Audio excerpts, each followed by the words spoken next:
La démocratie n'a jamais existé. À tous ceux qui me connaissent, vous savez que j'ai longtemps défendu la démocratie. J'y croyais. Comme beaucoup d'entre vous, je pensais que c'était le seul chemin vers la liberté, la justice, l'équilibre. On nous l'a présenté comme le modèle parfait. On nous a dit que c'est par elle que les peuples deviennent grands. On nous a répété que sans démocratie, il n'y a pas d'avenir. Mais aujourd'hui, je vous parle avec clarté, sans filtre, sans peur. La démocratie n'existe pas. Et elle n'a jamais existé. Ce mot qu'on agite comme un drapeau de liberté, ce mot qu'on impose à coups de conférences, de constitutions et de sanctions, n'est qu'un masque, une façade, une couverture pour cacher un désordre bien organisé. Regardez autour de vous. Où est cette démocratie qui élève les peuples? Où est cette justice populaire qu'on nous promet depuis des décennies? Pourquoi, malgré toutes ces élections libres, les peuples souffrent toujours autant? Pourquoi les mêmes familles restent au sommet, peu importe qui gagne ou perd? Parce que la démocratie est une illusion contrôlée.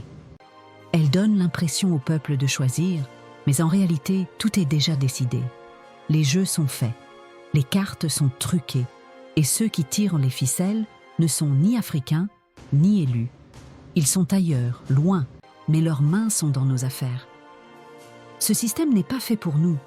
Il n'a jamais été fait pour nous. Il est importé, imposé et appliqué de force à des sociétés qui avaient non déjà leur propre ordre, leur propre loi, leur propre modèle. Avant la démocratie, l'Afrique vivait. Avec les royaumes, les chefferies, les conseils des anciens, l'Afrique prospérait. Il y avait du respect, de l'unité, de la continuité.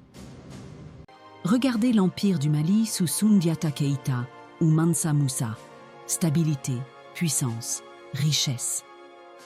Regardez l'Égypte ancienne, des dynasties qui ont bâti des civilisations immortelles. C'est ça notre vrai héritage. La démocratie a remplacé les rois par des marionnettes. Elle a remplacé la sagesse par la manipulation.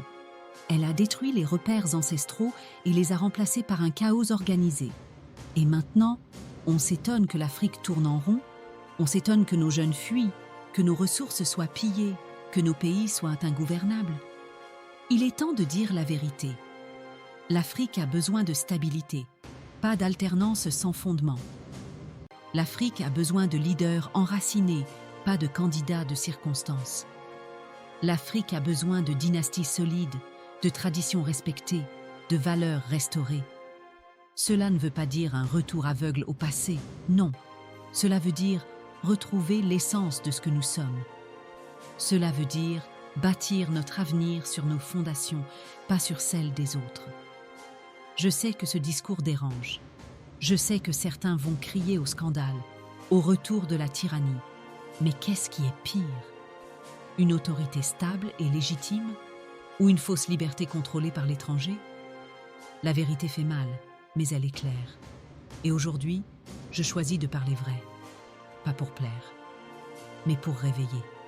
L'Afrique a trop dormi sous la couverture de la démocratie. Il est temps de se lever.